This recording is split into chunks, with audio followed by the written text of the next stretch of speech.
আমাদের বক্তব্য পরিষ্কার করে তুলছি। এই যে 5ই আগস্টের বিপ্লবোত্তর এই বিপ্লবী বাংলাদেশে যে সংবিধান হবে, সেই সংবিধানে এমন ধারা সংযুক্ত থাকতে হবে কোরআন সুন্নাহ বিরোধী যে কোনো আইন, যে কোনো ধারা, যে কোনো নীতিমালা বাংলাদেশে বাতিল আর অকার্যকর বলে গণ্য হবে। মারতে হবে এবং মরতে হবে, শাহাদাতের রক্ত দিতে হবে, জীবন দিতে হবে। বিপ্লবের পথে আল্লাহর জমিনকে রক্তে রঞ্জিত করে শাহাদাতের সিঁড়ি বেয়ে কালেমার পতাকা ওড়াতে হবে।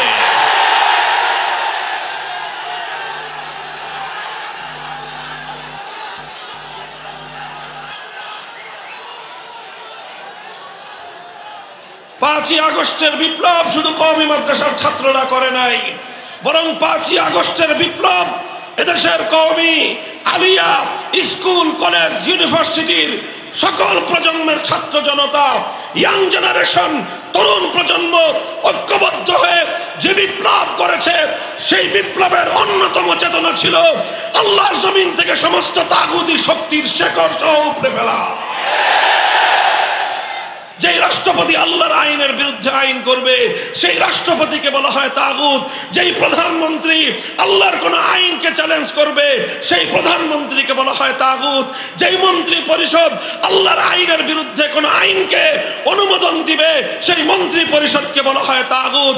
যেই বিচারপতি, যেই বিচারপতি, যেই বিচারালয় আল্লাহর আইনের বিরুদ্ধে কোন আইনকে অনুমোদন দিবে, বৈধতা দিবে, সেই বিচারপতি এবং বিচারালয়কে বলা হবে তাগুত। যেই সংসদ অথবা যেই আইন পরিষদ আল্লাহর আইনের বিরুদ্ধে কোন আইন পাশ করবে গোটা সেই সংসদকেই বলা হয় তাগুত।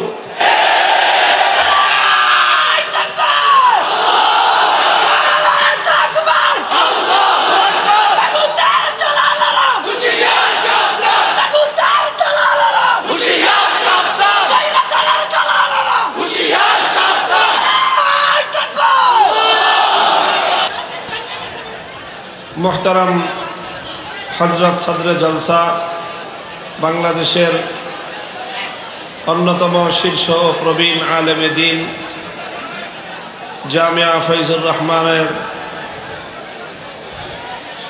স্বনামধন্য প্রিন্সিপাল ও শাইখুল হাদিস আল্লামা আব্দুল হক হাফিজাহুল্লাহ, উপস্থিত হযরত উলামায়ে কেরাম, সম্মানিত ও শ্রদ্ধাভাজন আমার মুরব্বী সাহেবান, সমবেত ইসলাম প্রিয়, কোরআন প্রেমিক, নবী প্রেমিক, তাওহীদি মুসলমান ভাই ও বন্ধুগণ, পর্দার অন্তরাল ও বাসাবাড়িতে অবস্থানরত আমার সম্মানিত মা ও বোনেরা, আল্লাহ পাক রব্বুল আলামিনের দরবারে শুকরগুজারি আদায় করি যে আজকে বাংলাদেশের অন্যতম প্রাচীন শহর ময়মনসিংহের এই প্রাণ কেন্দ্রে জামিয়া ফয়জুর রহমানের উদ্যোগে এই বার্ষিক মাহফিলে এতদ অঞ্চলের বিপুল পরিমাণ ধর্মপ্রাণ মুসলমান, আলেম ওলামা, ছাত্র জনতা ও সর্বস্তরের তৌহিদি জনতার ঢল নেমেছে। এটা প্রমাণ করে যে বাংলাদেশ ইসলামের জন্য একটি উর্বর ভূমি। আমরা যদি সঠিকভাবে আমাদের এই প্রজন্মকে নেতৃত্ব দিতে পারি, আগামীর বাংলাদেশ হবে ইসলামের বাংলাদেশ। মোহতারাম হাজিরিন,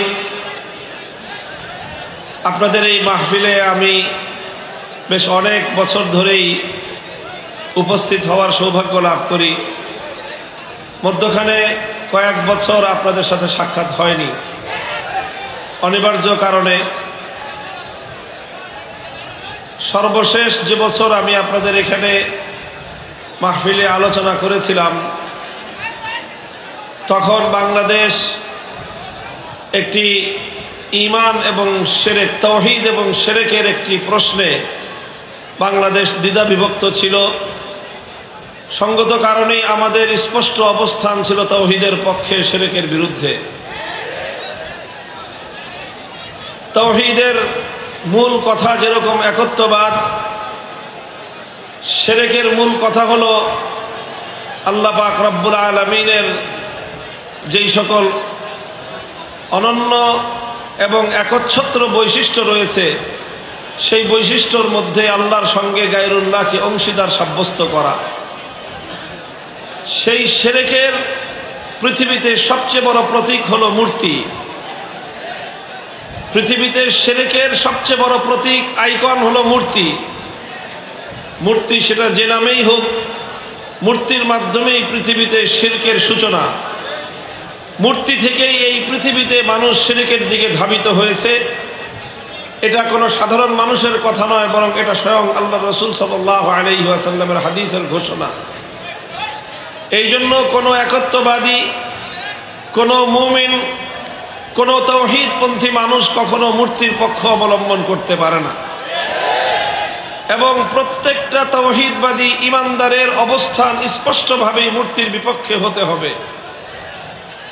মূর্তির এই বিতর্কের সময়ে আপনাদের এই মঞ্চেই আমি বাংলাদেশে যার নেতৃত্বে মূর্তি সংস্কৃতি বাস্তবায়নের অপচেষ্টা করা হয়েছিল, তাকে সতর্কবাণী উচ্চারণ করেছিলাম। সেই সতর্কবার্তা এটা তাদেরকে বলেছিলাম কল্যাণকামিতার দৃষ্টিতে, কিন্তু তারা বিষয়টাকে ভালো চোখে না নিয়ে তারা সতর্ক হবে তো দূরের কথা, তারা শিরকের পথে অটল থেকে একত্ববাদের কথা বলার অপরাধে, মূর্তির বিরুদ্ধাচরণ করার অপরাধে আমাদের বিরুদ্ধে ঘৃণ্য ষড়যন্ত্রে লিপ্ত হয়েছিল। 4 বছর পরে আজকে কথা বলতে আমাদের কোনো দ্বিধা নেই যে আমরা এর চেয়ে কঠিন পরিস্থিতি হলেও আলহামদুলিল্লাহ কখনোই মূর্তির বিরুদ্ধে আমাদের কণ্ঠে কথা বলতে আমরা দ্বিধা করব না। আল্লাহ পাক রব্বুল আলামিন আমাদের সামান্য কথার এবং সামান্য একটু ত্যাগ আর কোরবানির বদৌলতে আল্লাহ পাক রব্বুল আলামিন অনেক বড় বিজয় দিয়েছেন, যে 1 ঘন্টার ব্যবধানে গোটা বাংলাদেশ মূর্তির অপবিত্রতা থেকে মুক্ত হয়েছে। আমি আপনাদের সামনে এই গভীর রজনীতে সুদীর্ঘ আলোচনা করব না। আপনারা জানেন আমার আলোচনার বিষয়বস্তু সাধারণত চলমান কিছু বিষয় হয়ে থাকে, যেই বিষয়গুলোর সাথে সমাজ, রাষ্ট্র, রাজনীতি, আন্তর্জাতিক চলমান প্রেক্ষাপটের একটা প্রেক্ষাপট এবং সেই বিষয়গুলোর আলোচনা থাকে আমার আলোচ্য বিষয়। এগুলো আমরা কেন বলি?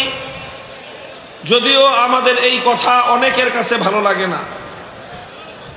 অনেকে মনে করে আলেম ওলামারা শুধুমাত্র মাসআলা মাসাইল নিয়েই আলোচনা করবে, আলেম ওলামারা শুধু ধর্মের ইবাদত বিষয়ে কথা বলবে, ইসলামের ইবাদত, নামাজ, রোজা, হজ, যাকাত, পর্দা, পুশিদা, পিতামাতার হক, জাহান্নামের আযাবের ভয়, জান্নাতের আশাবাদের কথা, কবরের কথা, এই সমস্ত কথার মধ্যেই আলেমদের আলোচনা সীমাবদ্ধ থাকবে। এটা আমাদের সমাজের এক শ্রেণীর মানুষের বদ্ধমূল ধারণা। তারা আলেমদের কাছ থেকে সমাজের অসঙ্গতি নিয়ে কথা শুনতে চায় না। তারা ওলামায়ে কেরামের কাছ থেকে রাজনীতির অঙ্গনে নানা ধরনের কুসংস্কারের বিরুদ্ধে আলেমদের প্রতিবাদী কণ্ঠের আওয়াজ তারা শুনতে অভ্যস্ত নয়।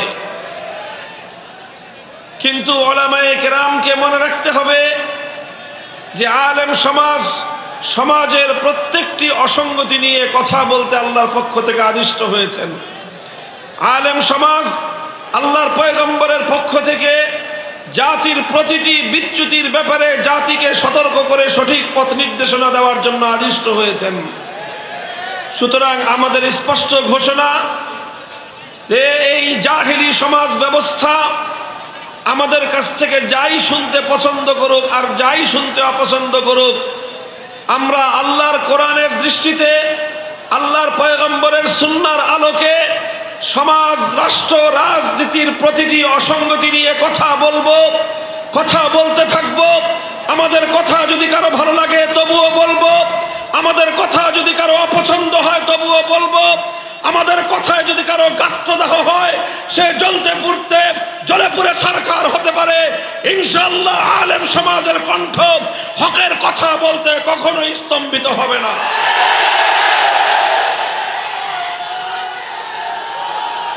মুহতারাম হাজিরিন, ঠিক এমনই একটি প্রসঙ্গ নিয়ে একটি ঐতিহাসিক প্রেক্ষাপট আলোচনা করে বর্তমান সময়ের সবচেয়ে গুরুত্বপূর্ণ জাতীয় যে ইস্যু, সেই বিষয়ে ওলামায়ে কেরামের পক্ষ থেকে প্রতিনিধিত্বশীল কিছু কথা আমি আপনাদের সম্মুখে তুলে ধরব। আমি আপনাদের সম্মুখে আল্লাহর কোরআনে পাকের সূরাতুন নিসার 60 নম্বর আয়াতটি তেলাওয়াত করেছি। আল্লাহ পাক রব্বুল আলামিন আমার এই তেলাওয়াতকৃত আয়াতের মধ্যে অত্যন্ত ক্ষোভ এবং ঘৃণা নিয়ে এক শ্রেণীর মানুষের ব্যাপারে আশ্চর্য প্রকাশ করেছেন।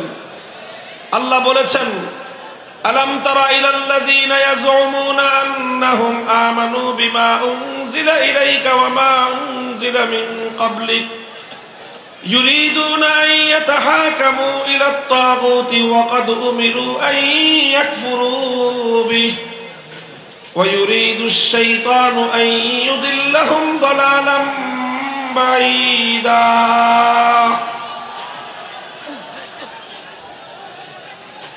আপনারা এদিকে লক্ষ্য করেন, আওয়াজ করবেন না ভাই। টিন ভাঙেন আর বিল্ডিং ভাঙেন, যাই ভাঙেন, আওয়াজ করেন না। শান্ত হন, শান্ত হন। আপনারা কেউ শব্দ করবেন না ভাই, কোনো আওয়াজ করেন না। এগুলো একটা ব্যবস্থাপনার জন্য মাদ্রাসার পক্ষ থেকে, ইন্তেজামিয়ার পক্ষ থেকে এটা দেওয়া হয়েছে। আপনারা বিশৃঙ্খলা করবেন না, মেহেরবানি করে মাহফিলটা আমাদেরকে সমাপ্ত করতে দেন। আপনারা এইভাবে কেউ টিনে হাত দিবেন না, কেউ টিনে হাত দিবেন না, দয়া করে কেউ টিনে হাত দিবেন না। আপনারা পিছন দিকে সরে যান, পিছন দিকে সরে যান, সামনের দিকে চলে যান, নাহলে একটা আওয়াজ শুনতে থাকেন। দেখতে হবে এমন কোনো জরুরি কিছু না। মেহেরবানি করে এত বড় মজমাকে বিশৃঙ্খল করবেন না আপনারা কেউ। এখানে যারা আছেন আর নতুন করে কোনো টিন ভাঙার চেষ্টা করবেন না।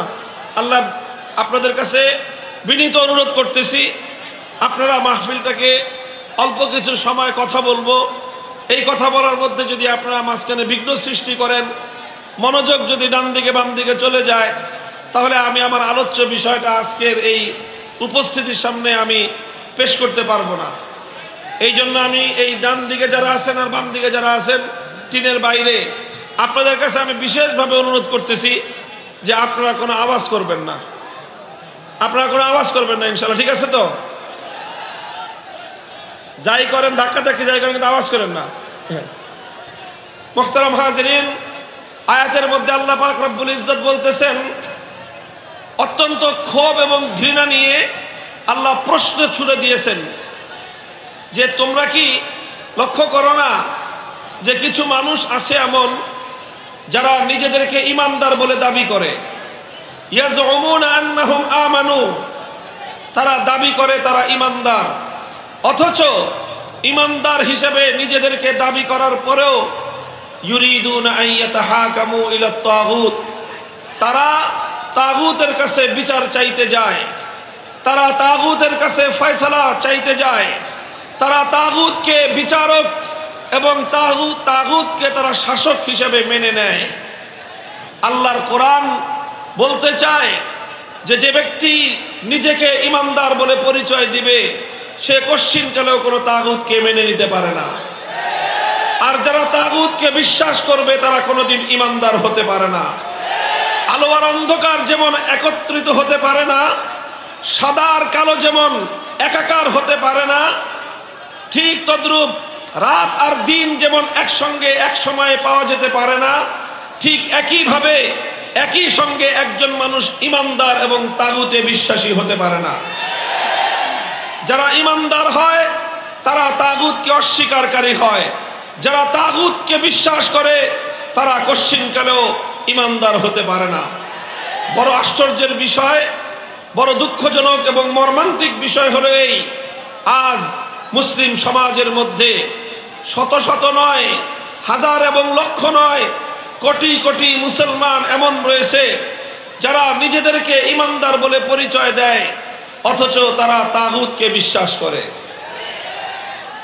তারা তাগুতে বিশ্বাসী হওয়ার কারণে তারা নিজেদেরকে যতই ইমানদার পরিচয় দিক, তাদের আইডেন্টি কার্ডে, তাদের পরিচয়পত্রে যতই ধর্ম হিসেবে মুসলিম লেখা থাকুক, তাদের নাম যতই আব্দুস সালাম, আব্দুল মুমিন এই নাম থাকুক, যখনই তারা তাগুতের উপর বিশ্বাস স্থাপনকারী হবে তখন তারা ইমানদার এবং মুসলিম হতে পারে না।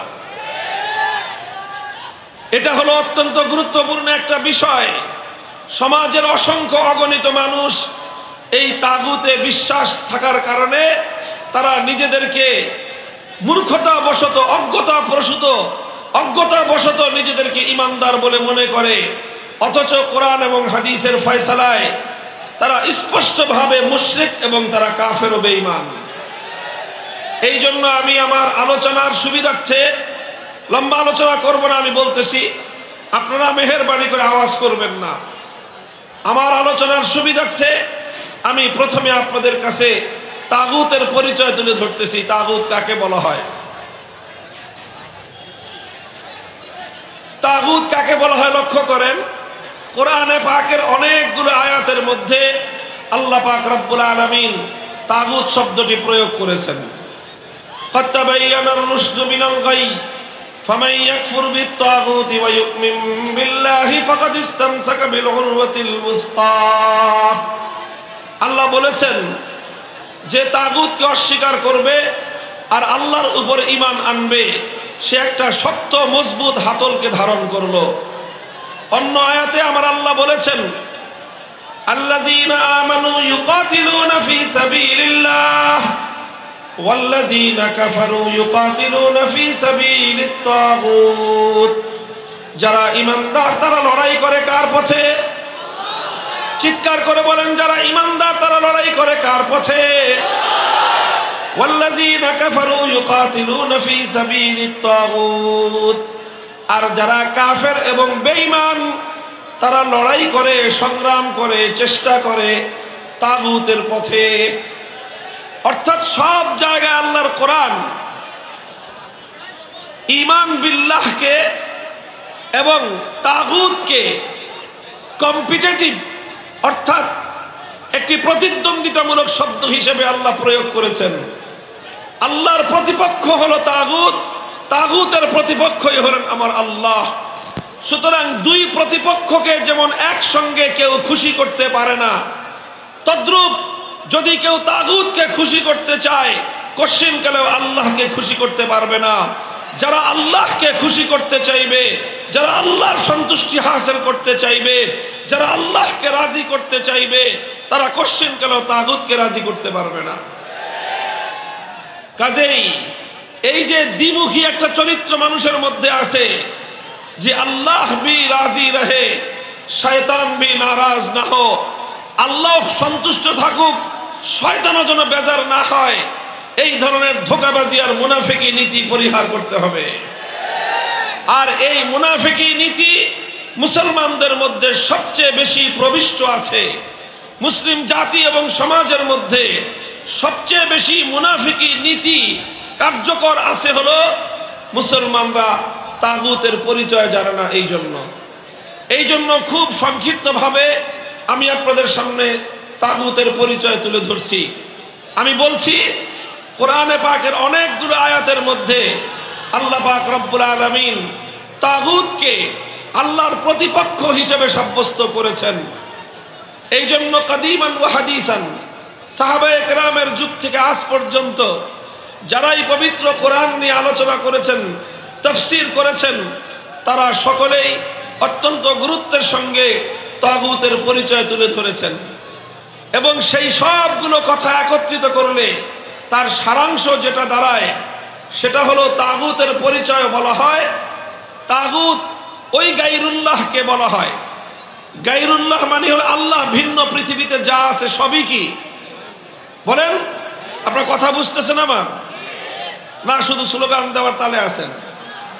আরে ভাই স্লোগান তো দিতে হবে, আগে কথাটা বুঝে তারপরে শুনে সেই কথার উপর স্লোগান আসবে।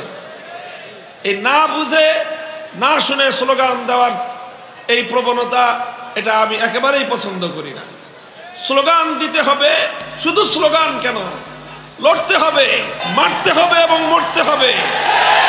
শাহাদাতের রক্ত দিতে হবে, জীবন দিতে হবে। বিপ্লবের পথে আল্লাহর জমিনকে রক্তে রঞ্জিত করে শাহাদাতের সিঁড়ি বেয়ে কালেমার পতাকা ওড়াতে হবে।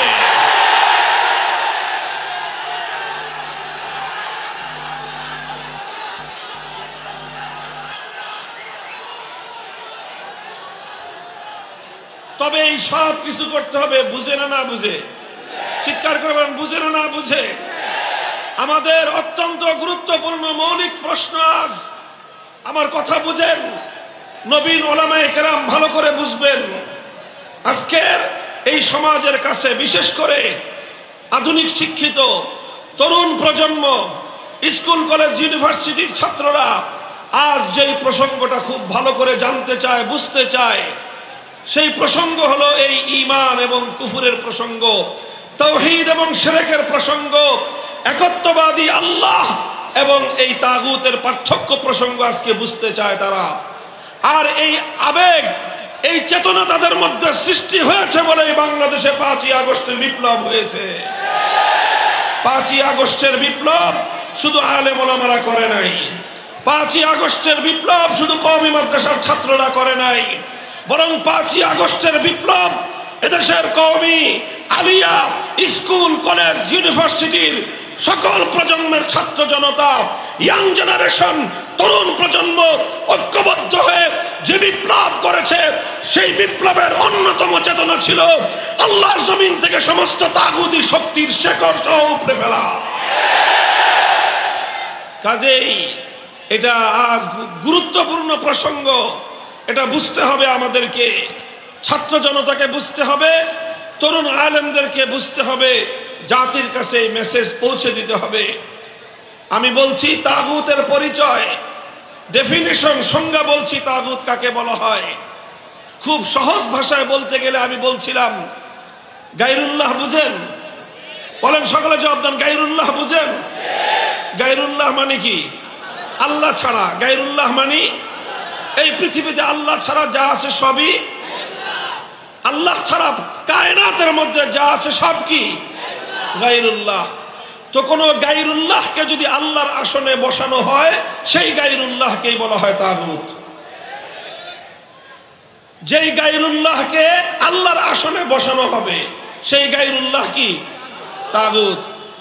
যে গায়রুল্লাহ নিজে অথবা অন্য কেউ তাকে আল্লাহর আসনে বসানোর পর সে তার প্রতি সম্মত থাকবে, সেই গায়রুল্লাহকেই তাগুত বলা হবে। আরো সহজ ভাষায় যদি বলি, আমার আল্লাহ পাক রব্বুল আলামিনের কিছু বৈশিষ্ট্য আছে যেটা আল্লাহর জন্য নির্ধারিত, যে বৈশিষ্ট্য আল্লাহ ছাড়া অন্য কারো জন্য বৈধ নয়, এমন কিছু বৈশিষ্ট্য আল্লাহর রয়েছে। আল্লাহর সেই বৈশিষ্ট্যগুলো যদি কোনো গায়রুল্লাহর জন্য সাব্যস্ত করা হয়, তখনই সেই গায়রুল্লাহ তাগুতে পরিণত হয়। যেরকম সহজ দৃষ্টান্ত দিলে আপনারা বুঝবেন, ইবাদতের একমাত্র মালিককে। চিৎকার করবেন, একেবারে মাহফিলের শেষ পর্যন্ত বলবেন, ইবাদতের একমাত্র মালিককে, ইবাদতের একমাত্র উপযুক্ত কে? এখন যে ইবাদত একমাত্র আল্লাহর প্রাপ্য, সেই ইবাদত যদি আল্লাহ ছাড়া কোনো গায়রুল্লাহকে দেওয়া হয়, তাহলে সেই গায়রুল্লাহকেই বলা হয় তাগুত।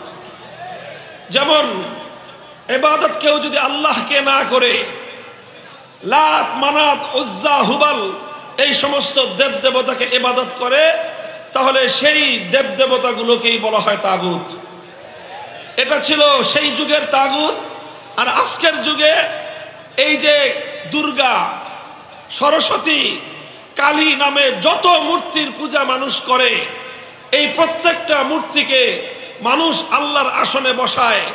যে ইবাদত এক আল্লাহর উপযুক্ত ছিল, যে ইবাদত একমাত্র আল্লাহর জন্য নির্ধারিত ছিল, সেই ইবাদতকে আল্লাহর জন্য না করে দুর্গার জন্য করলো, কালীর জন্য করলো, সরস্বতীর জন্য করলো, নানা ধরনের মূর্তির জন্য করলো। সুতরাং এই মূর্তিগুলা, যখনই মানুষ এই মূর্তির পূজা করে, তখনই এই মূর্তিগুলো তাগুতে পরিণত হয়। এটা মানুষ বুঝে, এটা মুসলমানরা বুঝে যে আল্লাহ ছাড়া অন্য কোনো গায়রুল্লাহর পূজা করা যাবে না। কেন? তাহলে একত্ববাদ থাকবে না। ইবাদতের উপযুক্ত একমাত্র কে? আল্লাহ। ইবাদত যেরকম একমাত্র আল্লাহর, আল্লাহ একমাত্র যেরকম ইবাদতের উপযুক্ত, আল্লাহ এই মহাবিশ্বের মধ্যে একমাত্র ইবাদত প্রাপ্য, ঠিক তদ্রূপ ইবাদতের মতো আল্লাহ পাকেরও আল্লাহর আরেকটা অনন্য বৈশিষ্ট্য রয়েছে যেটা আল্লাহর জন্য নির্ধারিত। সেটা হলো এই কায়নাতের মধ্যে, গোটা সৃষ্টি জগতের মধ্যে চূড়ান্তভাবে আনচ্যালেঞ্জেবল, অর্থাৎ যেই বিষয়কে কেউ চ্যালেঞ্জ করতে পারবে না, কেউ যেটাকে প্রশ্ন করতে পারবে না, কেউ যেটাকে বাতিল করতে পারবে না, এইরকম চূড়ান্তভাবে এই মহাবিশ্বের মধ্যে বিধান দেওয়ার একমাত্র মালিককে। আল্লাহর কোন বিধানকে দুনিয়ার কোন কর্তৃপক্ষ চ্যালেঞ্জ করার অধিকার রাখে না। আল্লাহর কোন বিধানকে দুনিয়ার কোন ব্যক্তি বা কোন কর্তৃপক্ষ বাতিল করার অধিকার রাখে না। আল্লাহর কোন বিধানের ব্যাপারে দুনিয়ার কোন কর্তৃপক্ষ, দুনিয়ার কোন ব্যক্তি প্রশ্ন করবার অধিকার রাখে না। এই প্রশ্নহীন চূড়ান্ত বিধান দেওয়ার একমাত্র মালিককে, ইবাদতের একমাত্র মালিককে, বিধান দেওয়ার চূড়ান্ত ক্ষমতার মালিক একমাত্র কে? ইবাদতের মধ্যে যদি কেউ আল্লাহ ছাড়া কোনো গায়রুল্লাহর ইবাদত করে তাহলে এটাকে বলা হয় শিরক ফিল ইবাদাহ, অর্থাৎ ইবাদতের মধ্যে শিরক করলো কেউ। ঠিক তদ্রূপ যেই আইন তৈরি করবার একচ্ছত্র চূড়ান্ত ক্ষমতা আল্লাহর জন্য নির্ধারিত, সেই আইন তৈরি করার ক্ষমতা যদি কেউ আল্লাহ ছাড়া অন্য কোন গায়রুল্লাহকে প্রদান করে, অন্য কোন ব্যক্তি অথবা কোন গোষ্ঠীকে যদি কেউ প্রদান করে, অন্য কোন গোষ্ঠী যদি আল্লাহর কোন আইনকে চ্যালেঞ্জ করে কোন আইন তৈরি করে, তাহলে সেই ব্যক্তি এবং সেই গোষ্ঠীও তাগুতে পরিণত হয়। মুহতারাম হাজিরিন, আমরা তাওহীদ ফিল ইবাদাকে বিশ্বাস করি, কিন্তু তাওহীদ ফিল হাকিমিয়াহ, আইন তৈরি করার ক্ষেত্রে সার্বভৌম আইন তৈরি করবার ক্ষমতা যে একমাত্র আল্লাহর, এই বিষয়ে লক্ষ কোটি মুসলমান বিভ্রান্তিতে পড়ে থাকবার কারণে তারা স্পষ্ট শিরকে লিপ্ত হয়েও নিজেদেরকে ইমানদার বলে ভাবে। আর আল্লাহ পাক এই ধরনের নামধারী ইমানদারদের ব্যাপারেই ক্ষোভ এবং ঘৃণা প্রকাশ করে বলেছেন, নিজেদেরকে ইমানদার বলে পরিচয় দেয়, অথচ বিচার চাওয়ার সময় তারা তাগুতের কাছে বিচার চাইতে চায়। আল্লাহ বলতে চান, যারা তাগুতের কাছে বিচার চাইতে পারে তারা আল্লাহর উপর ইমানদার হতে পারে না। কথাটা বোঝা গেল? তাহলে আল্লাহর জায়গায় যদি কোনো গায়রুল্লাহর ইবাদত করা হয়, সেই গায়রুল্লাহকে কি বলা হয়? জোরে বলেন। আল্লাহর পরিবর্তে কোনো গায়রুল্লাহর যদি ইবাদত করা হয়, সেই গায়রুল্লাহকে কি বলা হবে? ঠিক তদ্রূপ আল্লাহর জায়গায় আল্লাহর কোন আইন, আল্লাহর কোন বিধানকে যদি কেউ পরিবর্তন করে, আল্লাহর বিধানকে চ্যালেঞ্জ করে, আল্লাহর বিধানকে বা কোনো ব্যক্তি, কোন গোষ্ঠী যদি কোনো আইন প্রণয়ন করে, সেই ব্যক্তি এবং সেই গোষ্ঠীকে কি বলা হবে? হতে পারে সেই ব্যক্তি কোন রাষ্ট্রের রাষ্ট্রপতি, যেই রাষ্ট্রপতি আল্লাহর আইনের বিরুদ্ধে আইন করবে সেই রাষ্ট্রপতিকে বলা হয় তাগুত। যেই প্রধানমন্ত্রী আল্লাহর কোন আইনকে চ্যালেঞ্জ করবে সেই প্রধানমন্ত্রীকে বলা হয় তাগুত। যেই মন্ত্রী পরিষদ আল্লাহর আইনের বিরুদ্ধে কোন আইনকে অনুমোদন দিবে সেই মন্ত্রী পরিষদকে বলা হয় তাগুত। যেই বিচারপতি, যেই বিচারপতি, যেই বিচারালয় আল্লাহর আইনের বিরুদ্ধে কোন আইনকে অনুমোদন দিবে, বৈধতা দিবে, সেই বিচারপতি এবং বিচারালয়কে বলা হবে তাগুত। যেই সংসদ অথবা যেই আইন পরিষদ আল্লাহর আইনের বিরুদ্ধে কোন আইন পাশ করবে, গোটা সেই সংসদকেই বলা হয় তাগুত।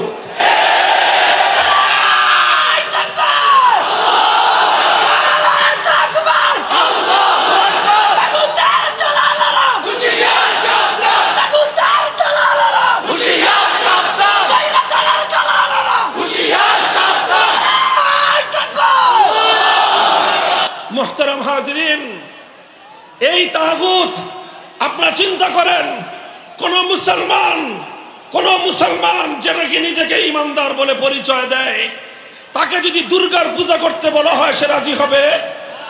কোন ইমানদারকে যদি কালী অথবা সরস্বতী মূর্তির দেবতার পূজা করতে বলা হয় সে রাজি হবে?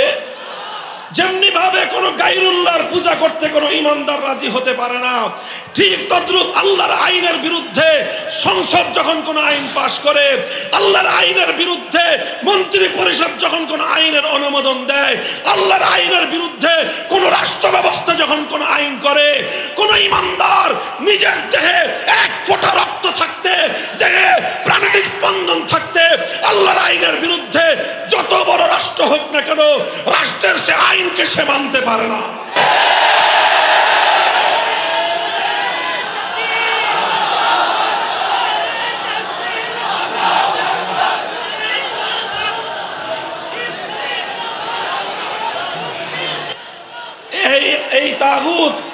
এই তাগুতি ব্যবস্থা তথা আল্লাহর এই পৃথিবীতে, আল্লাহর সৃষ্টি জগতের মধ্যে, আল্লাহর মাখলুকাতের উপর গায়রুল্লাহর আইন চাপিয়ে দেওয়া, এটাই হলো এই পৃথিবীর মানুষের উপর সবচেয়ে বড় জুলুম। লক্ষ্য করে বুঝেন, আল্লাহর মাখলুক সৃষ্টি করলেন কে? এই জমিন সৃষ্টি করলেন কে? এই মানুষ সৃষ্টি করলেন কে? এই মানুষকে লালন পালন করেন কে? এই মানুষের রিজিকের ব্যবস্থা করেন কে? এই মানুষের হায়াত মওতের মালিক কে? সব কিছু আল্লাহ করেন। এই মানুষের জন্য আল্লাহ পাক আগুন পানি বাতাস সৃষ্টি করেছেন। মানুষ আল্লাহর প্রতি মুহূর্তে আল্লাহর রিজিক খেয়ে বেঁচে থাকে। অথচ আল্লাহর সৃষ্টি এই মানব জাতির উপর যখন কিছু গায়রুল্লাহ নিজেদের বানানো আইন চাপিয়ে দেয়, তারা এই মানুষের উপর কত বড় জুলুম করে।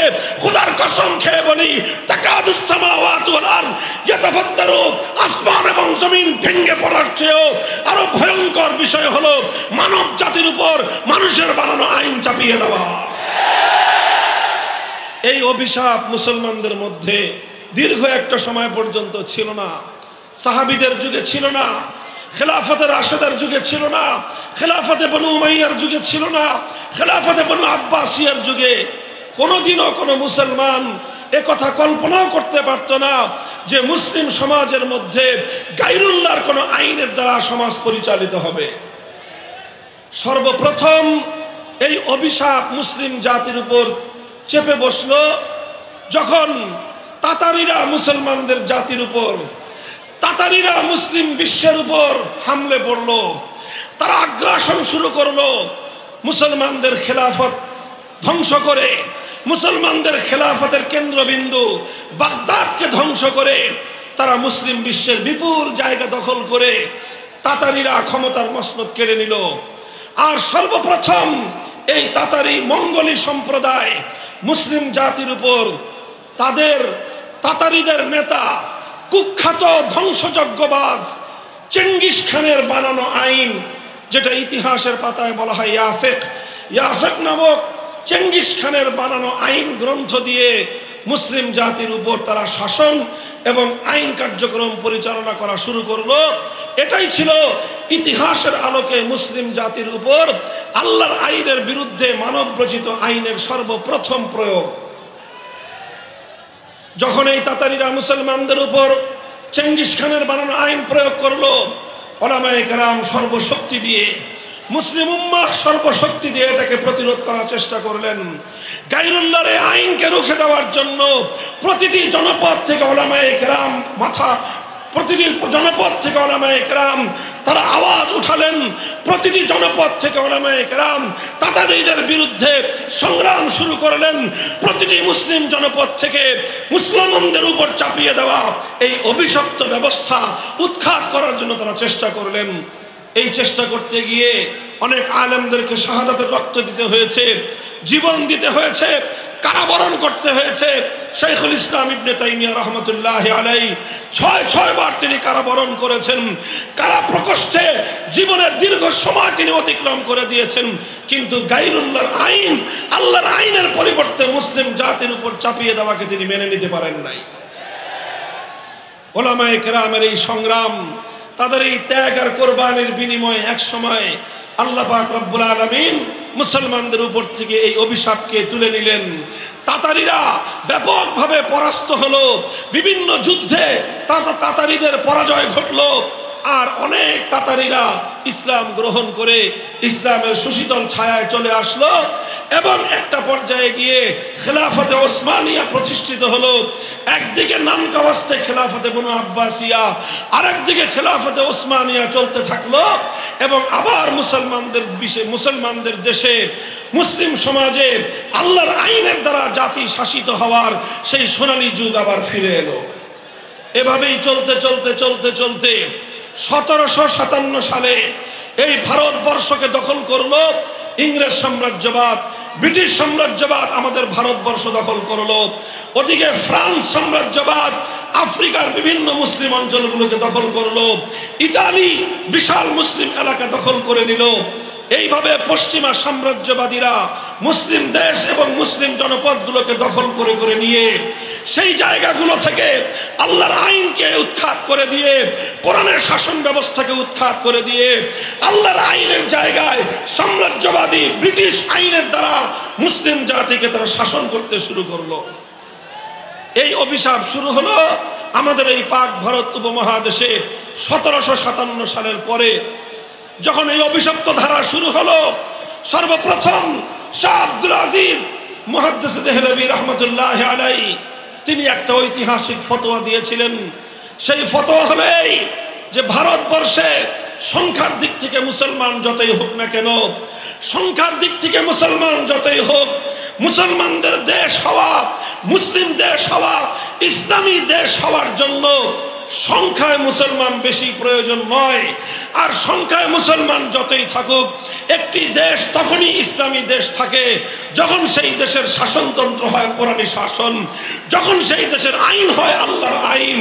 সর্বপ্রথম যখন ব্রিটিশ সাম্রাজ্যবাদীরা মুসলমানদের এই ভারতবর্ষকে দখল করে আল্লাহর আইনের পরিবর্তে ব্রিটিশদের প্রবর্তিত আইন তারা চালু করলো, শাহ আব্দুল আজিজ রহমতুল্লাহ আলাইহি ফতোয়া জারি করলেন, এই দেশ এখন কোটি কোটি মুসলমান থাকতে পারে, কিন্তু এই দেশ আর ইসলামী দেশ নাই। এই দেশ এখন দারুল ইসলাম নয়, এই দেশ এখন দারুল হরব, অর্থাৎ এই দেশ এখন কাফেরদের দ্বারা আক্রান্ত দেশ।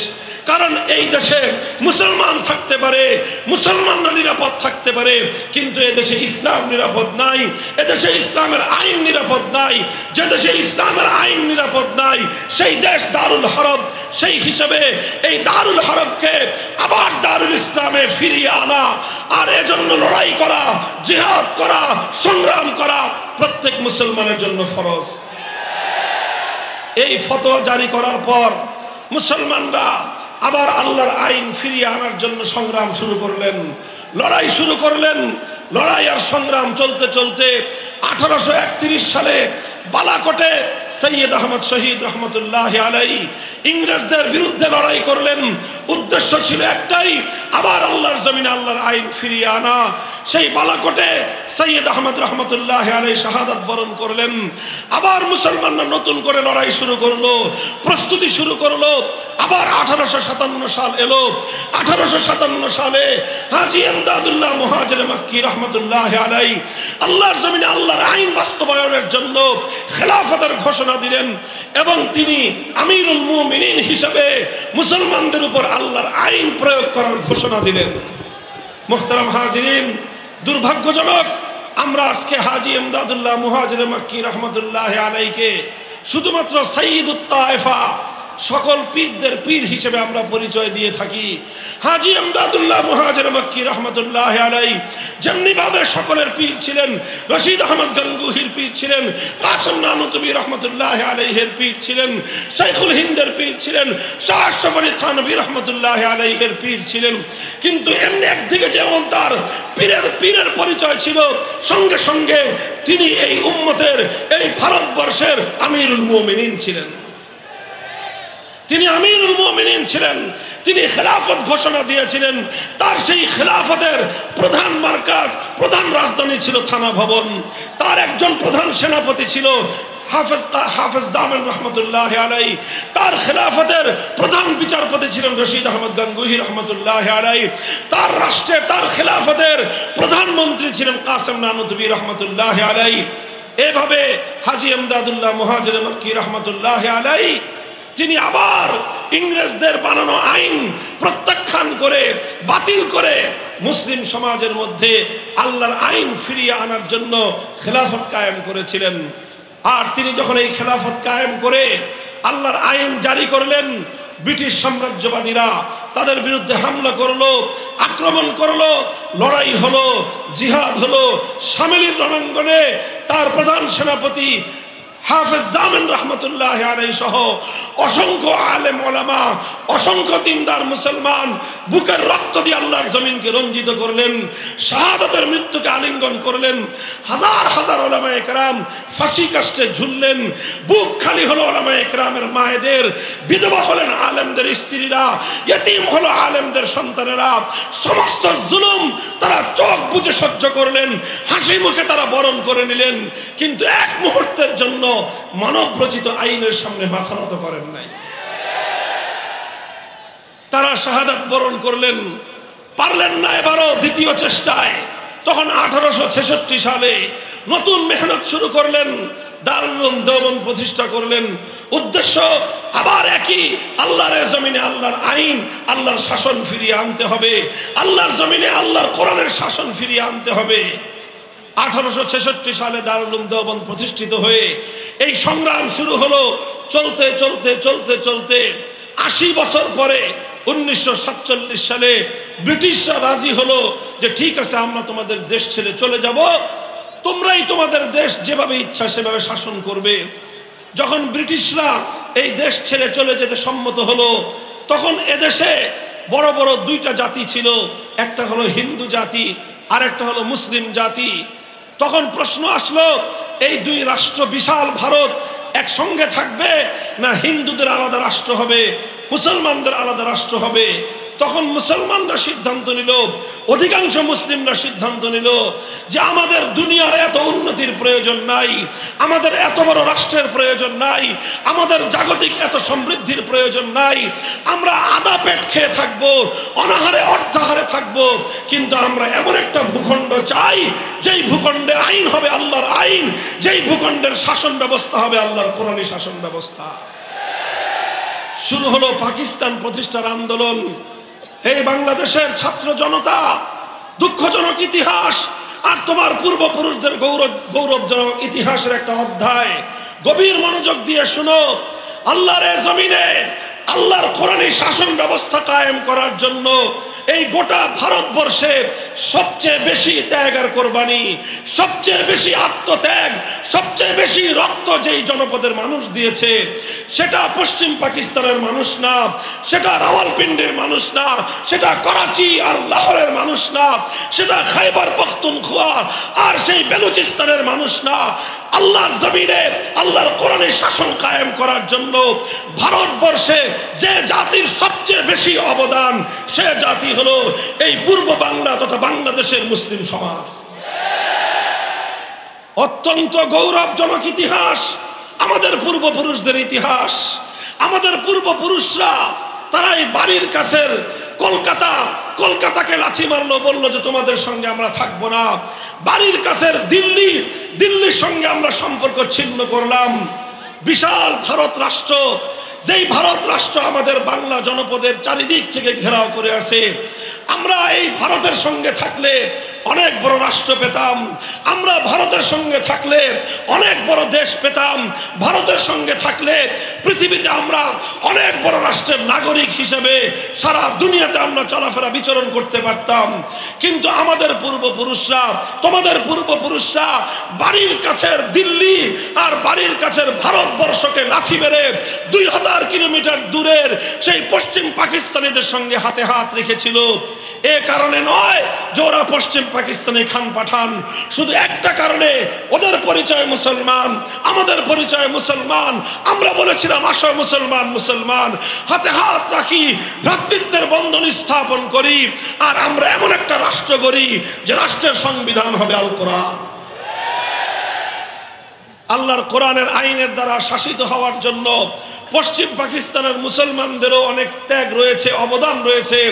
তবে পশ্চিম পাকিস্তানিদের যেই পরিমাণ অবদান, সেই আল্লাহর নিজামে ইসলাম কায়েম করার জন্য, ইসলামী শাসন ব্যবস্থা কায়েম করার জন্য পশ্চিম পাকিস্তানিদের অবদানকে এক পাল্লায় রাখা হলে, আর বাংলাদেশের মুসলমানদের অবদান অপর পাল্লায় রাখা হলে, বাংলাদেশের মুসলমানদের অবদান তাদের চেয়ে 10 গুণ বেশি ভারী হয়ে যাবে। কিন্তু দুর্ভাগ্য আমাদের, আমরা স্বাধীন করলাম, আমরা হিন্দুদের থেকে আলাদা হয়ে মুসলিম রাষ্ট্র গঠন করলাম। এমন একটা রাষ্ট্র, যে রাষ্ট্রের সংবিধান হবে কোরআনী সংবিধান, যে রাষ্ট্রের শাসনতন্ত্র হবে ইসলামী শাসনতন্ত্র, যে রাষ্ট্রের নিজাম হবে নিজামে ইসলাম। এরকম একটা স্বপ্ন নিয়ে এদেশের মানুষ হাজার মাইলের দূরত্বের পশ্চিম পাকিস্তানিদের সঙ্গে আমরা বন্ধন গড়ে তুললাম। কিন্তু দুর্ভাগ্য, পশ্চিম পাকিস্তানিরা আমাদের 1947 সালের 15ই আগস্টের স্বাধীনতা অর্জন হওয়ার পর থেকেই ওরা আমাদের সঙ্গে বিমাতা সুলভ আচরণ শুরু করলো, বিশ্বাসঘাতকতা শুরু করলো, গাদ্দারি করা শুরু করলো। আমাদের আলেম সমাজ বারবার তাদেরকে বলল, অঙ্গীকার পুরা করো, জাতির সঙ্গে যে ওয়াদা করে পাকিস্তান গঠন করেছিলে, মুসলমানদের জন্য একটা ভূমি হবে, ভূখণ্ড হবে, একটা দেশ হবে, যেই দেশের শাসনতন্ত্র হবে ইসলামী শাসনতন্ত্র, যেই দেশের আইন হবে আল্লাহর কোরআনের আইন, সেই অঙ্গীকার তোমরা পূরণ করো। পশ্চিম পাকিস্তানি রাষ্ট্রনায়করা বলতো হুজুরদেরকে যে হুজুর আর কয়েকটা দিন সবুর করেন। কেন সবুর করব? তারা বলতো যে রাষ্ট্রটা এখনো শিশু রাষ্ট্র, তো এখনো শিশু রাষ্ট্র হওয়ার কারণে এখন যদি আমরা এই রাষ্ট্রের মুসলমানি করাই তাহলে এই রাষ্ট্রটা টিকবে না। বুঝেন না এই কথা? আরে পোলাপানদের মুসলমানি করায় না, একটু বড় হয়ে নি। ওই পশ্চিম পাকিস্তানি শাসকরা, আমাদের আলেম ওলামারা যখনই দাবি তুলতো যে রাষ্ট্রে মুসলমান বানাও না কেন, কয় হুজুর এই রাষ্ট্রটা শিশু, তো আরেকটু বড় হোক, এরপরে এই রাষ্ট্রকে মুসলমান বানাবো, রাষ্ট্রের মুসলমানি করায় কোরআনী শাসন আমরা কায়েম করব। এই করতে করতে 10 বছর যায়, 15 বছর যায়, 20 বছর যায়। হুজুররা যখনই বলে তখনই তারা বলে যে হুজুর এটা এখনো শিশু রাষ্ট্র, এখনই যদি আমরা এখানে ইসলাম কায়েম করি আমেরিকার সাহায্য পাওয়া যাবে না, ইউরোপ আমাদের থেকে মুখ ফিরিয়ে নেবে, আমরা তখন পৃথিবীতে মাথা উঁচু করে দাঁড়াতে পারবো না। এই নানা রকম অজুহাতে, ছলচাতুরি দিয়ে, অজুহাত দেখিয়ে এদেশের মুসলমানদেরকে 24 বছর পর্যন্ত বঞ্চিত করে রেখেছে। এদেশের মুসলমানদের সঙ্গে 24 বছর পর্যন্ত গাদ্দারি আর বিশ্বাসঘাতকতা করেছে। আমার আব্বাজান মরহুম হযরত শাইখুল হাদিস আল্লামা আজিজুল হক রহমতুল্লাহ আলাই একটা কৌতুক করে এই ক্ষেত্রে একটা কথা বলতেন যে 24 বছর একই গান শুনাইলো যে রাষ্ট্র এখনো শিশু। যেই ছেলে 24 বছরেও শিশু থাকে, ও বালেগ হয় না, বললেন যে এটা 90 বছরে আর বালেগ হবে না। কাজে এই রাষ্ট্র আর রাখার দরকার নাই। যেই পাকিস্তান আল্লাহর কোরআনের বিধান বাস্তবায়নের অঙ্গীকার করে প্রতিষ্ঠিত হয়েছিল, 24 বছর পর্যন্ত রাষ্ট্র যদি শিশুই থাকে, তাহলে 24 বছরে যে রাষ্ট্র বালেগ হয় না, 24 বছরের যে রাষ্ট্র সে তার প্রাপ্তবয়স্ক হয় না, সে রাষ্ট্রের প্রয়োজন নাই। পাকিস্তান ভেঙ্গে খান খান করে দাও। যখন এইভাবে আলেম সমাজ পাকিস্তানের প্রতি তাদের অনাস্থা জ্ঞাপন করলেন, মুসলমানরা 24 বছর পর্যন্ত কোরআনী সংবিধান চেয়েছে, বারবার তারা বঞ্চিত হলো। মুসলমানদের হৃদয়ে ক্ষোভ পুঞ্জীভূত হতে থাকলো। এই সময়ে 1970 সালে এই বঙ্গ জনপদের একজন লিডার, একজন নেতা, তিনি জাতিকে আশ্বস্ত করার জন্য একটা ঘোষণা দিলেন। সেই ঘোষণা হলো যে আমরা যদি বিজয়ী হতে পারি তাহলে কোরআন সুন্নাহ বিরোধী কোনো আইন করব না, কোরআন সুন্নাহ বিরোধী কোনো আইন করবেন না। এই কথাটা কে বললেন? শেখ মুজিবুর রহমান সাহেব। তিনি এই তার জন্মের ইতিহাসে সবচেয়ে ভালো কোনো কাজ যদি করে থাকেন তাহলে তার এই ভালো কাজটা ছিল 1970-এর জাতীয় নির্বাচনের সময় জাতির সঙ্গে তিনি একটা অঙ্গীকার করেছিলেন যে কোরআন সুন্নাহ বিরোধী কোনো আইন তিনি করবেন না। এটা আমাদের মোল্লা মৌলবীদের মুখের কথা নয়, এটা বাংলাদেশের স্বাধীনতার দলিলপত্র ঘেটে দেখেন।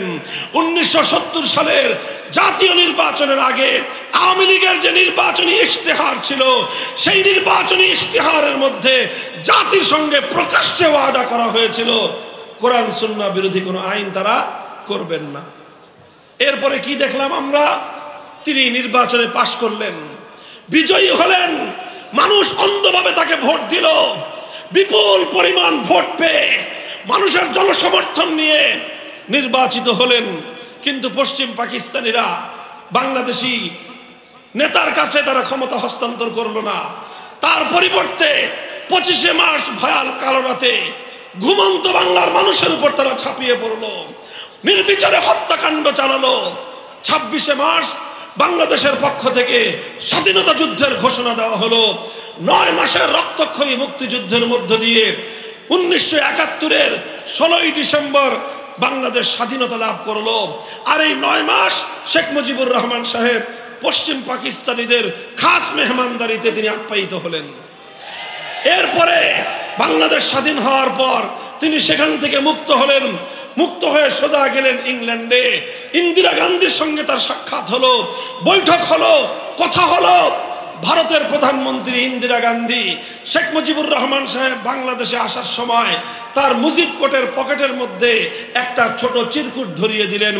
আর ওই চিরকুটের মধ্যে তাকে অর্ডার করলেন, তাকে নির্দেশ দিলেন যে তুমি গিয়ে তোমার বাংলাদেশে এমন একটা সংবিধান প্রণয়ন করবা যে সংবিধানটা মুসলমানদের সঙ্গে সাংঘর্ষিক হবে, যে সংবিধান ইসলামী আদর্শের সঙ্গে গাদ্দারি হবে, এমন একটা সংবিধান করবা যেই সংবিধানটা কাগজে কলমে বাংলাদেশের সংবিধান হবে, কিন্তু সেই সংবিধানটা হবে ভারতের দালালির সংবিধান। তিনি সেই সংবিধানের মূল 4 নীতি ইন্দিরা গান্ধী নোট করে দিলেন। প্রথম মূলনীতি হবে জাতীয়তাবাদ, দ্বিতীয় মূলনীতি হবে ধর্মনিরপেক্ষতাবাদ, তৃতীয় মূলনীতি হবে গণতন্ত্র, চতুর্থ মূলনীতি হবে সমাজতন্ত্র। জাতীয়তাবাদ, ধর্মনিরপেক্ষতাবাদ, গণতন্ত্র আর সমাজতন্ত্রের মতো কয়েকটা কুফরি মতবাদ নিয়ে 72 সালে শেখ মুজিবুর রহমান সাহেব কিছু চালাচামুন্ডাদেরকে দিয়ে একটা সংবিধান প্রণয়ন করলেন, যেই সংবিধানের মধ্যে সর্বপ্রথম 70-এর জাতীয় নির্বাচনের আগে তিনি জাতির সঙ্গে যে অঙ্গীকার করেছিলেন কোরআন সুন্নাহ বিরোধী কোনো আইন করবেন না, সর্বপ্রথম তিনি সেই সংবিধানে ইসলামী রাজনীতিকে নিষিদ্ধ ঘোষণা করে আল্লাহর কোরআনের আইনের সঙ্গে সবচেয়ে বড় গাদ্দারি আর বিশ্বাসঘাতকতা করলেন।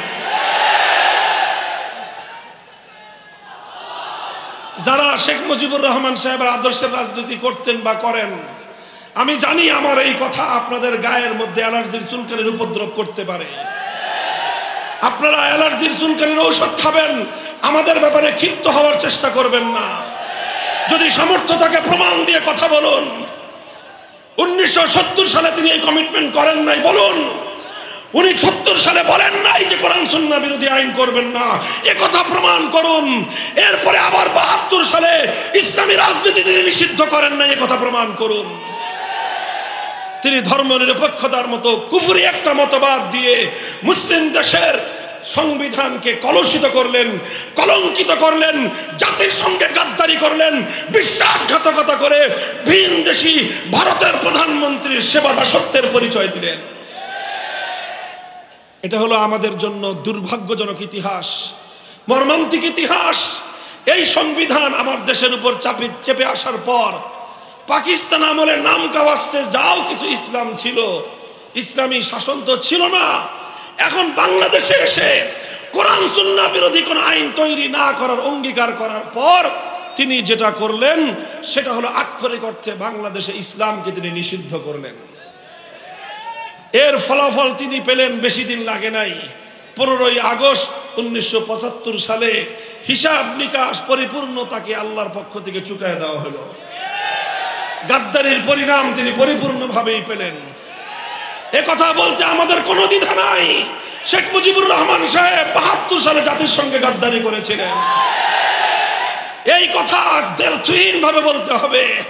যার রক্তের সঙ্গে, যার রাজনীতির ইতিহাসের সঙ্গে জাতির সঙ্গে গাদ্দারির ইতিহাস থাকে, সে কোশ্চিনকালেও কোন জাতির পিতা হতে পারে না।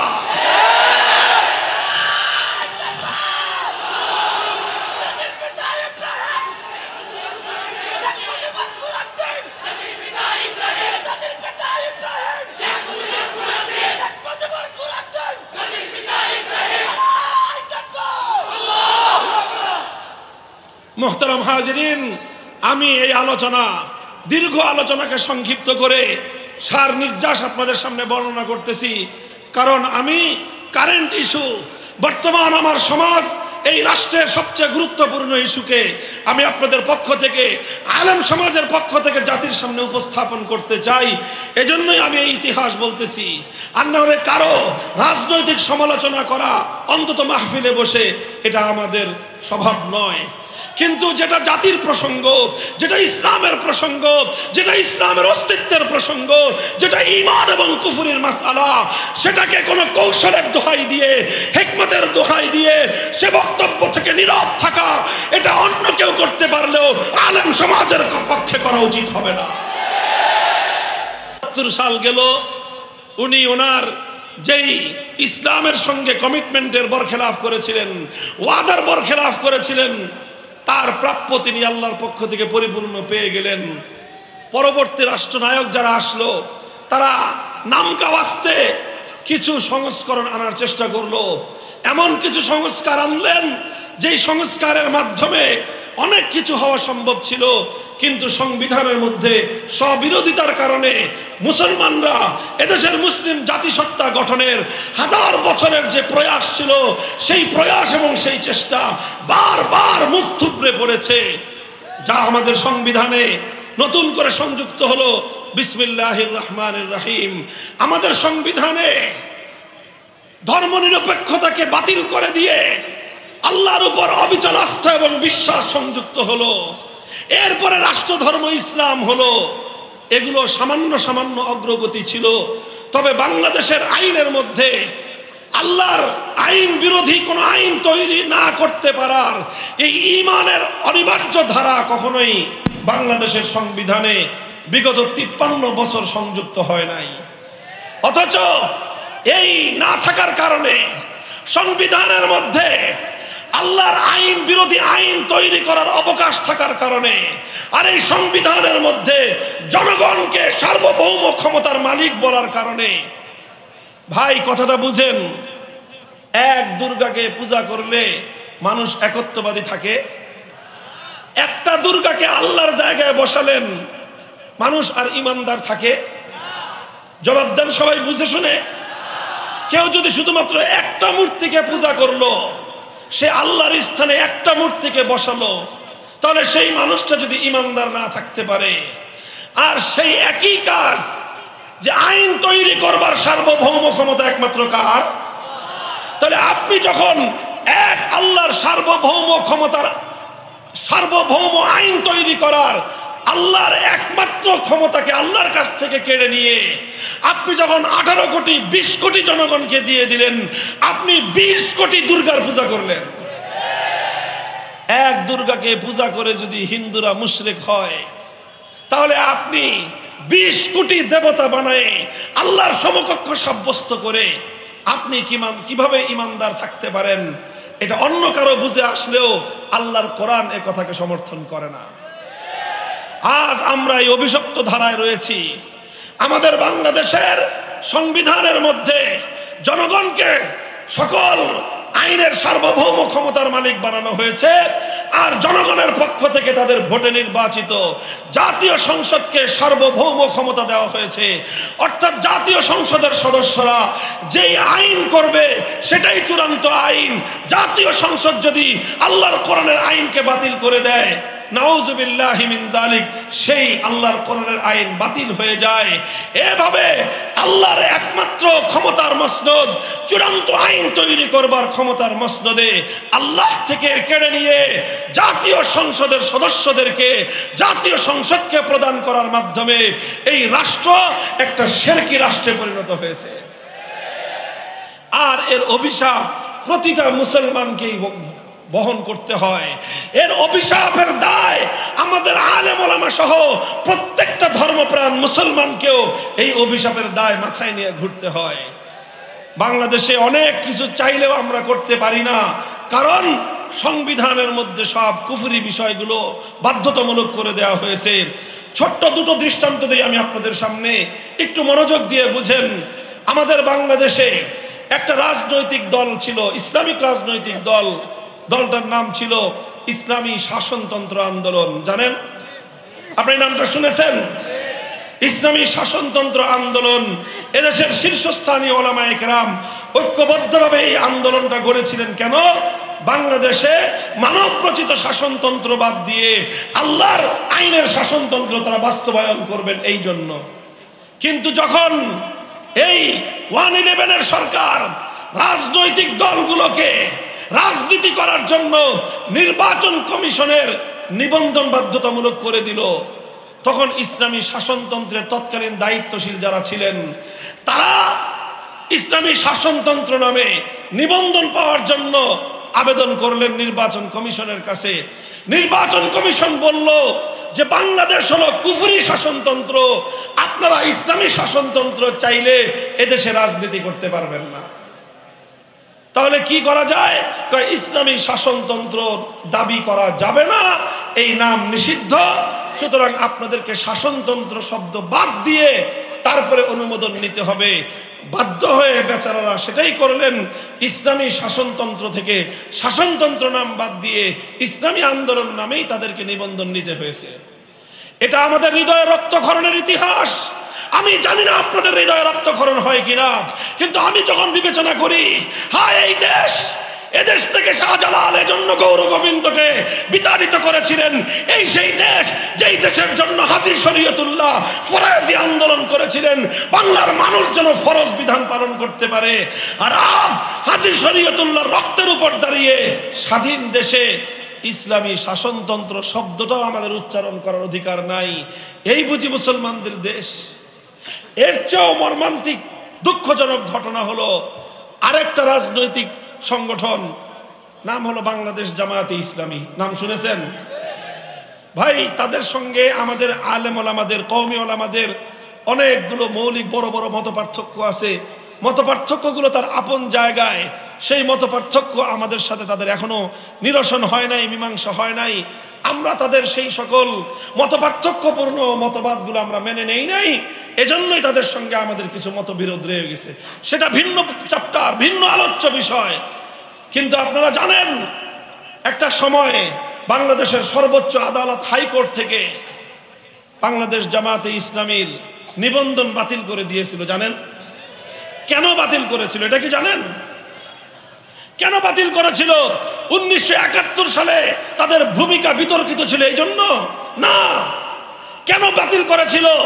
তারা আম্বিয়ায়ে কেরামকে মাসুম মানে না, সাহাবায়ে কেরামকে মেয়ারে হক মানে না, এই জন্য না, এইসব কারণে নয়। জামায়াতে ইসলামের নিবন্ধন বাতিল করেছিল কারণ তাদের সংবিধানের মধ্যে একটা মৌলিক ভালো কথা ছিল। সেই ভালো কথাটা হলো সংবিধানের মধ্যে তাদের আল্লাহর সার্বভৌমত্বের কথা বলা হয়েছিল। অর্থাৎ আইন তৈরি করবার চূড়ান্ত ক্ষমতা একমাত্র কার?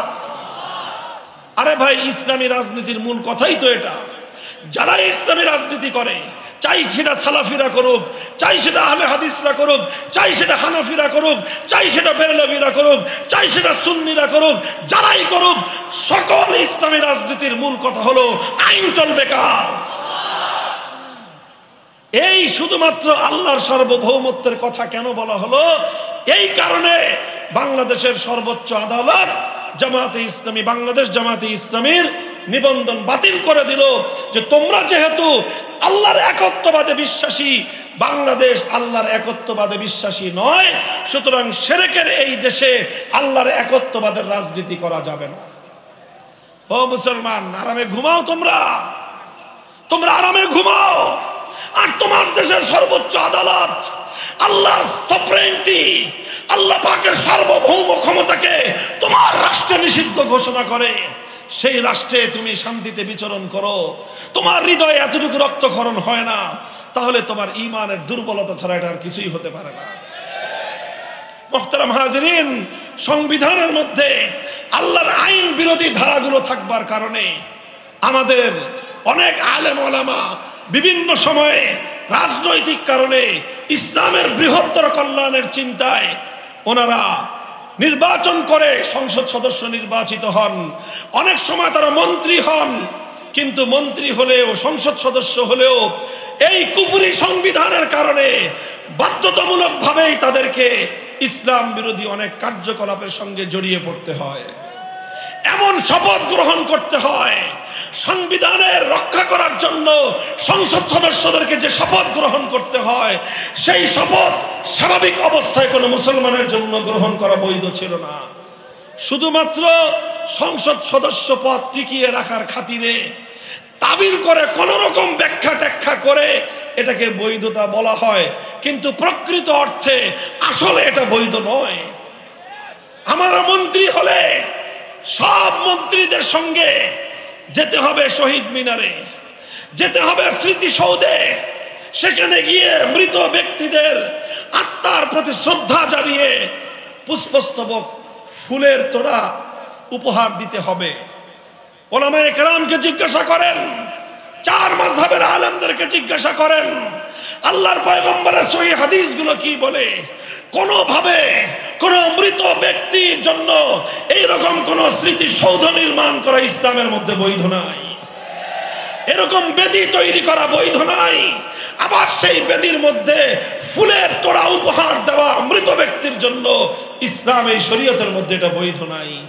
এরকম অসংখ্য অগণিত ইসলাম বিরোধী কার্যকলাপ আমাদের করতে হয়, কারণ ওই সংবিধানের মধ্যে ভূত বসে আছে, শিরকের ভূত।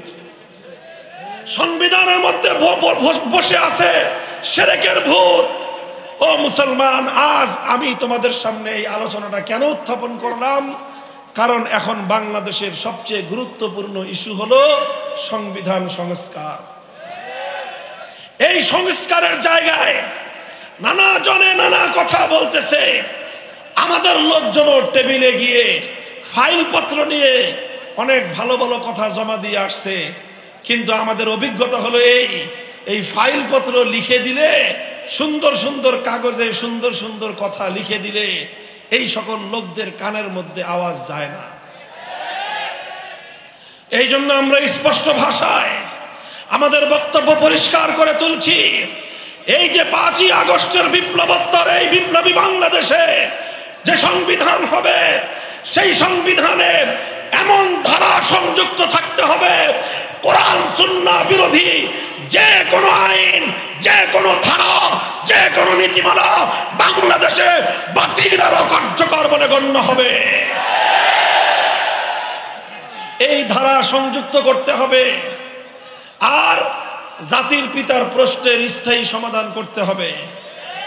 আমরা বিতর্কিত এক ব্যক্তিকে যেরকম জাতির পিতা মানি না, ঠিক আবার অনেকে আমেরিকান মডেলে 14টা পিতা জাতির কান্দে বসায় দেওয়ার ধান্দা করতেছে। আমরা এক বাপও মানি না, এই বিতর্কিত বাপ। আর এই বহু বাপের জাতি হওয়ার এই থিওরিকেও বাংলাদেশের মানুষ এটাকে অ্যাকসেপ্ট করবে না। আমাদের কথা হলো এই বিতর্কের কোনো প্রয়োজন নাই। আমরা মুসলিম জাতি হিসেবেই সেই 1905 সালে পূর্ববঙ্গ আলাদা হয়েছিলাম পশ্চিমবঙ্গ থেকে। আমরা মুসলিম জাতিসত্তার ভিত্তিতেই 1947 সালে ভারতকে তালাক দিয়েছিলাম। আমরা কোরআন সুন্নাহর আইন তৈরি করার জন্যই 1971 সালে পশ্চিম পাকিস্তানের থেকে আমরা স্বাধীনতা অর্জন করেছিলাম।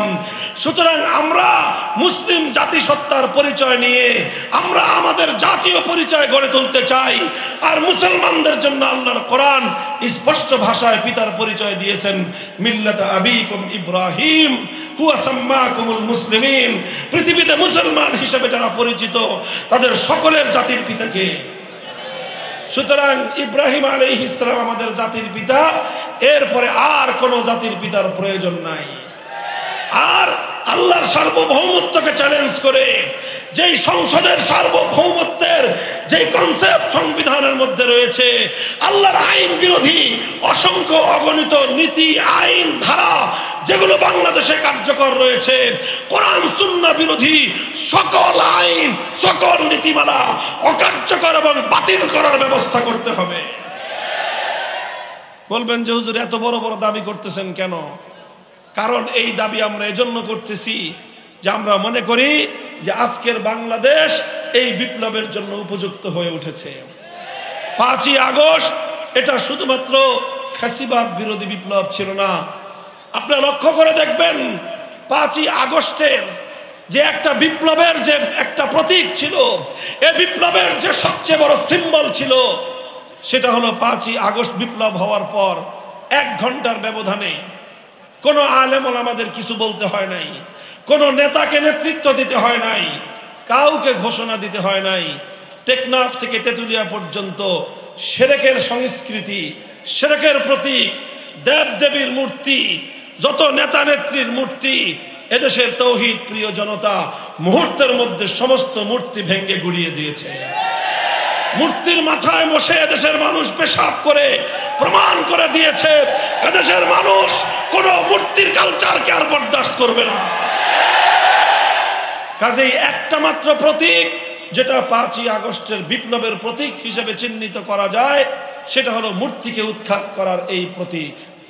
কাজেই এখান থেকে স্পষ্ট লক্ষণ পাওয়া যায়, যদিও 5ই আগস্টের বিপ্লব পূর্ণাঙ্গ ইসলামের বিপ্লব নয়, তবে 5ই আগস্টের বিপ্লবের মাধ্যমে সেই ফ্যাসিবাদ উৎখাত হয়েছে যারা আল্লাহর জমিনে ইসলামী বিপ্লবের পথে 50 বছর ধরে সবচেয়ে বেশি বাধা এবং অন্তরায় তৈরি করেছে।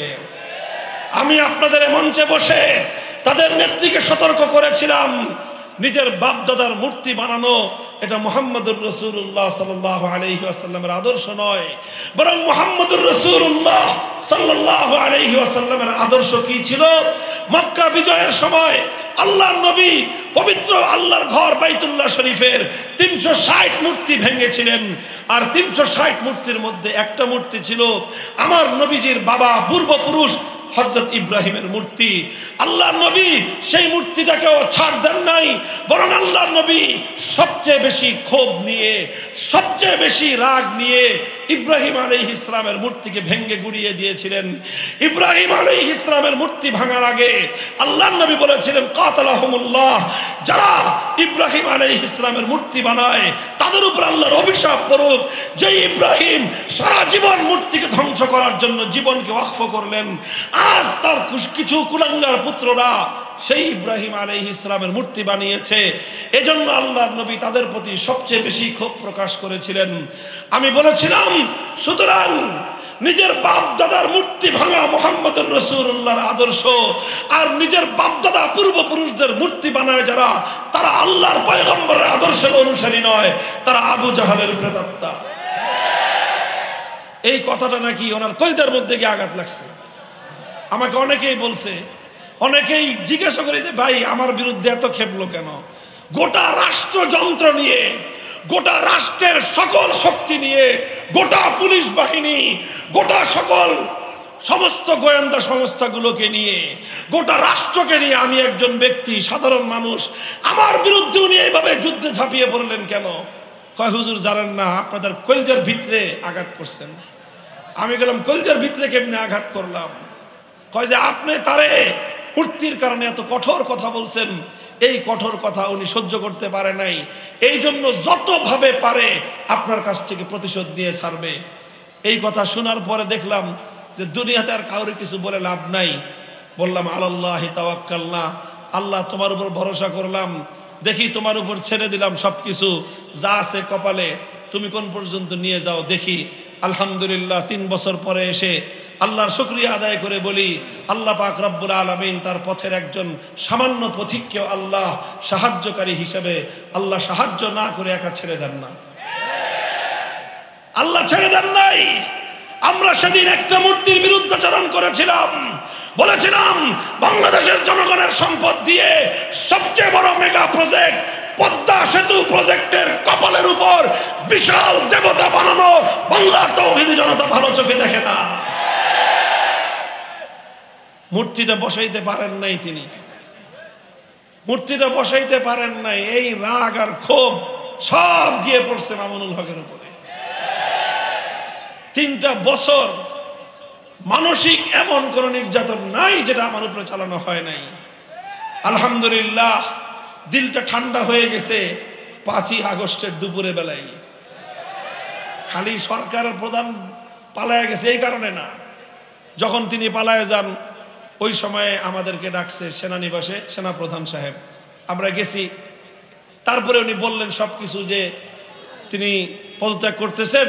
এখন দেশটাকে আমাদের শান্ত করতে হবে, তাড়াতাড়ি চলেন আমরা সবাই মিলে বঙ্গভবনে যাই, সেখানে গিয়ে পরবর্তী একটা আয়োজন করি। আমরা বললাম ঠিক আছে চলেন। সেনাপ্রধান সহ আমরা সেনানিবাস থেকে রওনা করলাম বঙ্গভবনের দিকে। সেনানিবাস থেকে জাহাঙ্গীর গেট দিয়ে বের হয়ে আসলাম। আপনারা যারা ঢাকার শহর চিনেন, জাহাঙ্গীর গেট থেকে বিজয় সরণি সর্বোচ্চ 1 কিলোমিটার হবে, মধ্যখানে প্রধানমন্ত্রীর কার্যালয়। এই 1 কিলোমিটার জাহাঙ্গীর গেট থেকে আমরা এই বিজয় সরণি আসা পর্যন্ত, বিজয় সরণির মাথায় বাংলাদেশের মনে হয় 5 তলার সমান একটা বিশাল দেবতার মূর্তি, গোল্ডেন কালার, বিশাল মূর্তি।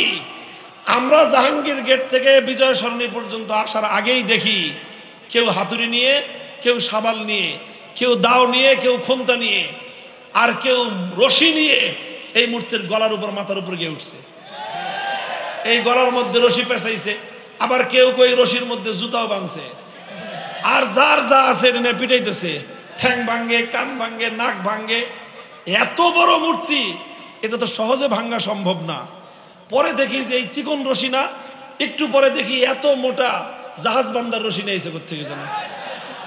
আশ্চর্য হয়ে গেলাম যে বাঙালি কোত্থেকে আনে এগুলা, এত বিশাল রশি এনে এই গলায় পেঁচাইছে, আর এইভাবে মারো ধরে হেক্কা টান করে টানতেছে। কিন্তু এত মজবুত, বুঝেন না, 5 তলা বিল্ডিং এর সমান, এটা তার সহজে নড়ে না। তারপরে ঠ্যাং ভাঙছে, কোপায়ের ঠ্যাং ভাঙছে, কিন্তু তাও পরে না, কেন এত মোটা রড। পরে কোত্থেকে হ্যাকসো বিলেট এনে এই রড কাটছে। এই কাটতে কাটতে সন্ধ্যা হয়ে গেছে। তারপরে সন্ধ্যায় এসে হাজার হাজার উৎফুল্ল তৌহিদি জনতা এটার ঠ্যাঙের এই রগগুলি কাটছে, রক কেটে তারপরে গলার মধ্যে এই জাহাজ বান্দার রশি দিয়ে হেঁচকা টান দিছে। এই 5 তলার উপরের 50 ফিট উঁচা এই দেবতা মাটির মধ্যে ভূপাতিত হয়েছে। আমাদের তো কিছু বলতে হয় নাই, এই মূর্তির জন্যই তো আমাদের সাথে এত অন্যায় এবং অবিচার করেছিলেন। এই মূর্তির কারণেই তো আমাদের কোনো ভালো কথা আপনার কানে দিয়ে যায় নাই। আমরা বলেছিলাম যে একটা মানুষ মারা গেছে, তার মূর্তি বানায় কবরে তাকে লাঞ্ছিত করেন না, আর জাতির কাছে তাকে বিতর্কিত করেন না। তার যা মান সম্মান প্রাপ্য তিনি দুনিয়ার মানুষের কাছ থেকে পেয়েছেন, আমলের হিসাব আল্লাহর কাছ থেকে পাবেন। আপনারা মাঝখান দিয়ে খামাখা এই লোকটাকে জাতির সামনে বিতর্কিত করবার, অপমানিত করবার এই উদ্যোগ নিয়েন না। আমাদের কথাগুলো ভালো লাগে নাই, তিনি করলেন। বাংলাদেশের প্রত্যেকটা জেলায় জেলায়, থানায় থানায়, উপজেলায় উপজেলায় মূর্তি দিয়ে, এই দেশটা ছিল মসজিদের দেশ, এই দেশটাকে তিনি মূর্তির দেশে পরিণত করেছিলেন। এদেশের মানুষ কতটা ক্ষোভ ছিল মূর্তির বিরুদ্ধে।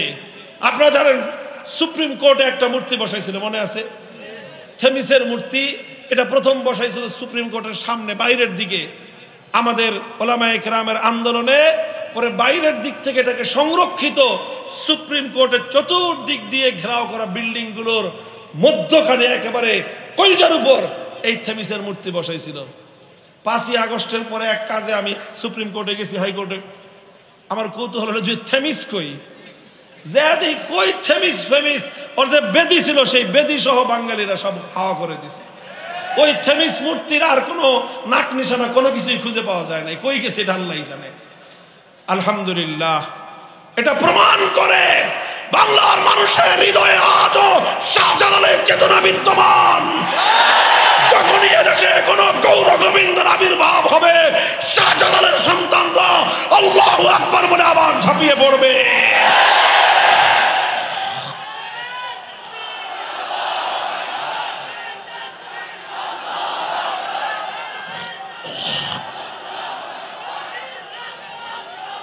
মুহতারাম হাজিরিন, আপনাদের কাছে আমার আখেরি কথা, সর্বশেষ কথা।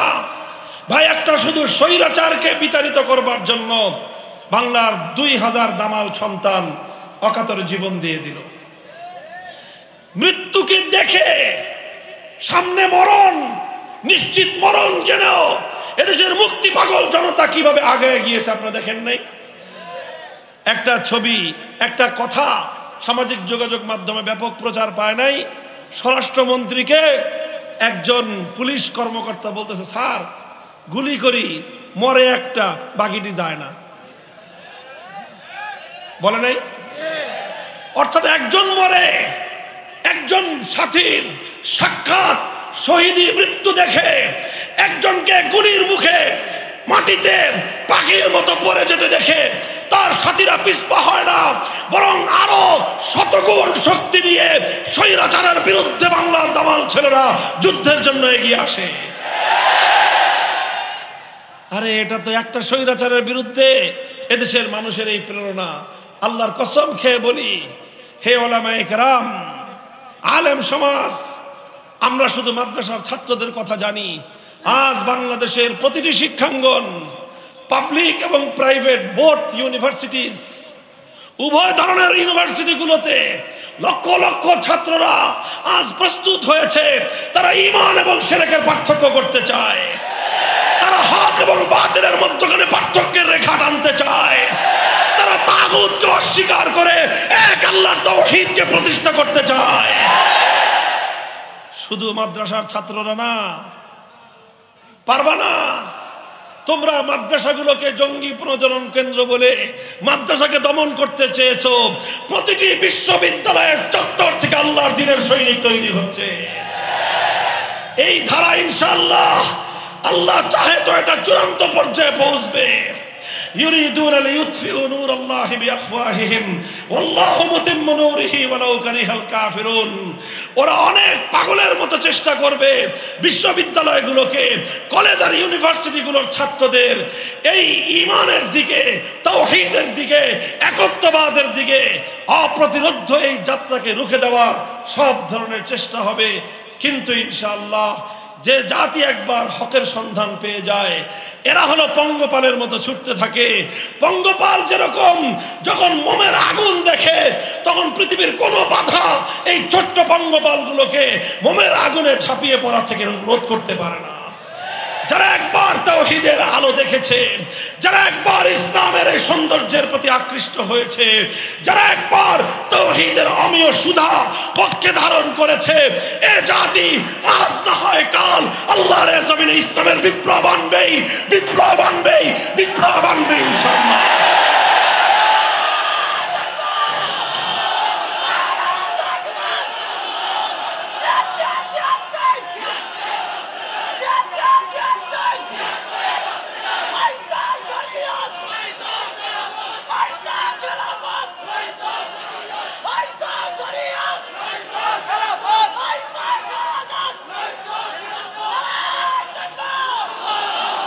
এই জন্য কথা শুনেন, 5ই আগস্টে যেভাবে এক আবু সাঈদ এই বিপ্লবের জন্য বুক পেতে জালিমের বুলেটকে বুকের মধ্যে বরণ করে নিয়েছে, এই বুলেট আবু সাঈদের প্রাণ কেড়ে নিয়েছে কিন্তু তাকে মারতে পারে নাই।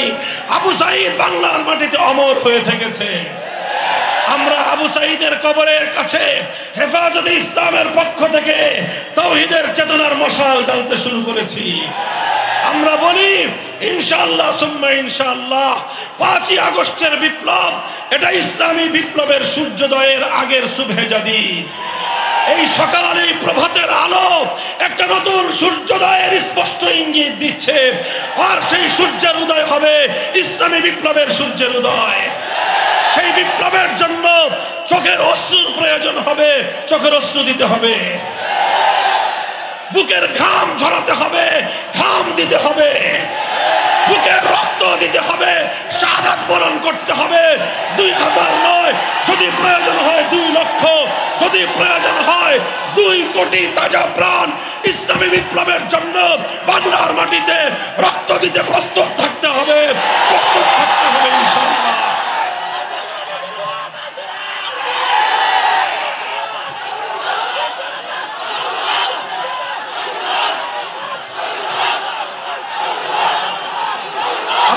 কবুল করেন। শুনেন, প্রস্তুতি গ্রহণ শুরু করেন, প্রস্তুতি গ্রহণ শুরু করেন। আমরা এদেশে গণবিপ্লবের মাধ্যমে, জনতার বিপ্লবের মাধ্যমে রাষ্ট্র ক্ষমতা ইসলামকে কায়েম করব ইনশাআল্লাহ। কোন আপোষকামিতার মাধ্যমে নয়, আপোষকামিতার চোরাই পথে নয়, কোন কুফরি মতবাদের কাছে মাথা নত করে নয়। গণবিপ্লবের মাধ্যমে রক্তের স্রোত বেয়ে ইসলাম রাষ্ট্র ক্ষমতায় অধিষ্ঠিত হবে ইনশাআল্লাহ। প্রস্তুতি নেন, প্রস্তুতি ইনশাআল্লাহ। রাজি আছেন তো? আল্লাহ পাক কবুল করেন, তৌফিক দান করেন। আমার জন্য আফিয়াতের দোয়া করবেন, কবুলিয়তের দোয়া করবেন। কথা যা বললাম সেই কথার জন্য যেন সর্বপ্রথম আমি, এরপরে আমার সন্তানরা যেন প্রস্তুত থাকি। আল্লাহ আমাদেরকে কবুল করুন।